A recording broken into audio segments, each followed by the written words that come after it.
চতিয়াৰ এজন যুৱক মানৱ হাজৰিকা বাবু তেওঁৰ এটি ফেচবুক লাইভ মই দেখিলোঁ। তাত মোৰ প্ৰসংগলৈ বা মোৰ ল'ৰাৰ কথা বা বিভিন্ন কথাৰে তেওঁ কালি দীঘলীয়া এটা ফেচবুক লাইভ দিয়া মই দেখিছিলোঁ। আৰু সেই কথাটোৰ কাৰণে মই আজি এই মোৰ ফেচবুক লাইভৰ জৰিয়তে কথাটো ক্লিয়াৰ কৰিব বিচাৰিছোঁ। তেওঁ যিকেইটা কথা কৈছে সেই কথাকেইটাত এক নম্বৰ কথাটো তেওঁ মই ক্লিয়াৰ কৰিব বিচাৰিছোঁ যে 2001 চনত সেই সময়ত সাধাৰু চাহ বাগিচাত ৰাজু মুণ্ডা, পুষ্প গোৱালা বুলি দুজন যুৱকৰ সকলোৱে জানে যে আততায়ী কেৰম খেলি থকা অৱস্থাত গুলিবিদ্ধ কৰে আৰু মৃত্যু হয়। আৰু বেছি দূৰত নহয়, ওচৰতে থানা আছে, সব আহি মেলি এটা উত্তপ্ত পৰিস্থিতি। আৰু সেই সময়তে ইলেকশ্যনৰ কেইদিনমান আগত মই ইলেকশ্যন কেম্পেইন জামুগুৰিত ব্যস্ত আছোঁ। যেতিয়া আমি কিছু সময় পিছত গম পাইছোঁ তেতিয়া তাত উত্তপ্ত পৰিস্থিতি আৰু কংগ্ৰেছ দলে বিভিন্ন কথা সেই সময়ত কৈছিলে। আৰু তাৰপিছত কংগ্ৰেছ দলে প্ৰতিশ্ৰুতি দিছিলে আমাৰ চৰকাৰ হ'লে এই হত্যাকাণ্ডৰ আমি তদন্ত কৰি দোষীক শাস্তি দিম। আৰু আমিও গৰিহণা দিছিলোঁ আৰু দোষীক কাৰেক্ট কৰিবলৈ আমিও আহ্বান জনাইছিলোঁ। গতিকে এই কথাটো লৈ মোক সাঙুৰি যি কথা কৈছে এই হত্যাকাণ্ড মই কৰিছোঁ বুলি তেওঁ যেনেধৰণে এই ফেচবুক লাইভত ক'বলৈ বিচাৰিছে, মই এটাই প্ৰত্যাহ্বান জনাইছোঁ যে তেওঁ কিহৰ ওপৰত বেছ কৰি কথাটো কৈছে আৰু সেই সময়ত তেওঁ বয়স কিমান আছিল। সেই সময়ত তেওঁ 9 বা 10ৰ ষ্টুডেণ্ট আছিল। যিজন ল'ৰা তেওঁ সেই সময়ত 9 বা 10ৰ ষ্টুডেণ্ট। তেওঁ 2001 চনত সেই হত্যাকাণ্ডটোত মোক জড়িত কৰি যিবিলাক কথা কৈছে, আচলতে তেওঁ কাৰ প্ৰৰোচনাত পৰিছে, কাৰ ষড়যন্ত্ৰত তেওঁ পৰিছে, এই কথাটো তদন্ত কৰিবলৈ আজি মই চতিয়া থানাত এজাহাৰ দিছোঁ। আৰু ইতিমধ্যে মই এডভোকেটৰ লগত আলোচনা কৰিছোঁ আদালতত ডিফৰ্মেশ্যন কেছ কৰিবৰ কাৰণে, যে এজন আচলতে দাগী আছামীয়ে যে যিজন যুৱকে কৈছে সেই যুৱকজন মই জনাত তেওঁ কংগ্ৰেছ দলত জইন কৰিছিল 14 নে 15 চনতে। আৰু হয় তেওঁ এটা সময়ত তেওঁক মই চিনি পাওঁ 7 নে 8 চনত। এতিয়া মোৰ যিটো সময়ত মোক 7 চনৰ 13 ডিচেম্বৰত এটেক কৰিছিলে NDFB-য়ে, আৰু যাৰ আচলতে যোনে ষড়যন্ত্ৰ কৰিছিল, মইতো দেখিছোঁ যে সেয়া মানুহৰ লগত এতিয়া তেওঁৰ ঘনিষ্ঠ, তেওঁৰ সম্পৰ্ক আছে। এতিয়া মোৰ চিন্তা হৈছিলে যে 2007 চনৰ 13 ডিচেম্বৰৰ মোৰ আক্ৰমণত তেওঁ জড়িত আছিল নেকি। কাৰণ সেই সময়ত তেওঁ চতিয়াত কিছু বিশৃংখল পৰিৱেশৰ সৃষ্টি কৰিছিল। মোৰ আক্ৰমণৰ পিছতে গাড়ী গ্লাছ ভঙা, কিবা ভঙা, এনেকুৱা উত্তপ্ত পৰিস্থিতি চতিয়াত সৃষ্টি কৰিছিল। এতিয়া মোৰ ডাউট হয় যে তেওঁক কোনোবাই সন্দেহ কৰে বুলি তেওঁ আচলতে নিজে মোৰ মানে আক্ৰমণৰ প্ৰতিবাদত এটা পৰিৱেশ সৃষ্টি কৰিছিল নেকি।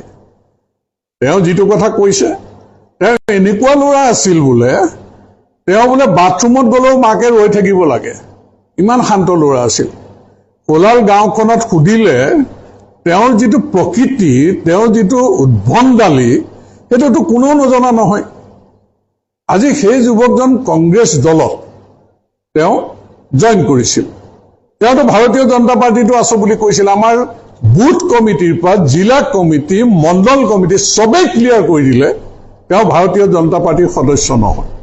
আজি কিছুদিন আগতে তেওঁ কংগ্ৰেছ দলত জইন কৰা ফটোৱে ছচিয়েল মিডিয়াত গোটেইখিনি কথা উলিয়াই দিলে, লাজ পালে।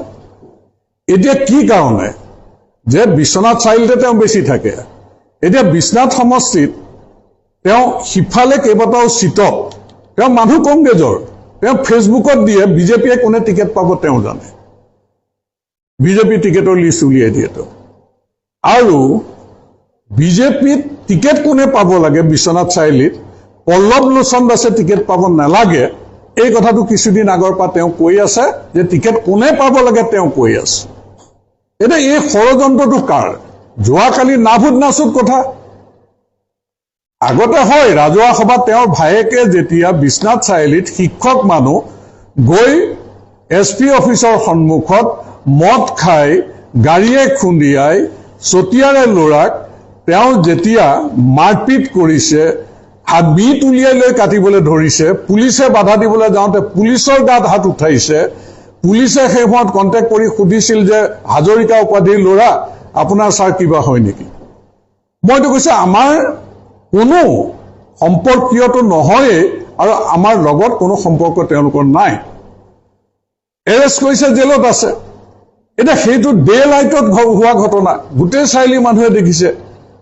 শিক্ষক এজনে শিক্ষক দিৱসৰ আগত দুদিন আগত এনেকুৱা কাণ্ড কৰাটো গোটেই মানুহে গৰিহণা দিছে। তাৰপিছত কৈছে মই ষড়যন্ত্ৰ কৰিছো।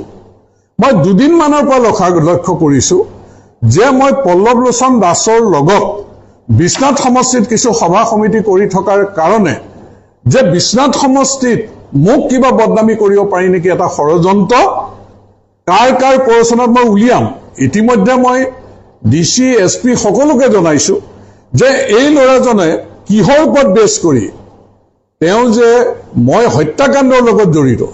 আজি মই 5-12 বিধায়ক 25 বছৰ মই বিধায়ক হৈ আছো, যে ৰাইজে মোক ভাল পায় নে নাপায় বা বিভিন্ন কথা কৈছে, যে এই যে যিখিনি তেওঁ কিহৰ ওপৰত বেছ কৰি কৈছে, তেওঁ হাইস্কুলত থকা অৱস্থাত সেই হত্যাকাণ্ডত মোক জড়িত কৰি যিবিলাক কথা কৈছে আৰু তেওঁ কিমান দিন জেলত থকা মানুহ এজন কেইটা হত্যাকাণ্ডৰ লগত জড়িত,